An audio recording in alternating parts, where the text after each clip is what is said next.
How to verify Fiverr account. Hi everyone, welcome back to our channel. In today's episode, I'm going to show you how you can verify your Fiverr account. In order to verify your Fiverr account, first of all, you'll have to log in. For that, you need to open up a web browser, or you can also use the application. Either way, the procedure is going to remain the same. So once you open up your application or web browser, then it's going to direct you to their official page. So this is how the interface is going to look like once you're logged in. So in order to verify your ID, you'll be receiving a notification stating that verify right on top. Or if you're unable to find it, you can also press the bell icon and then look for the notification. As soon as you find it, you need to tap on it. In my case, I don't happen to have any notifications, so I'm unable to show you the procedure. All you need to do is just tap the link that will be accessed on the notification itself, and that's going to direct you to the other interface where you'll be asked to use your mobile phone in order to scan the QR code.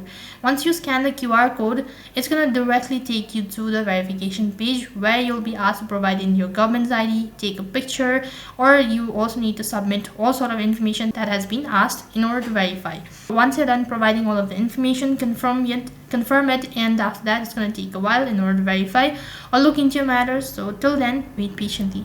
So in that way, you can verify your Fiverr account. That is all for this video. I hope the video was helpful. Make sure to like, share and subscribe to our channel. Thank you for watching. See you in the next video.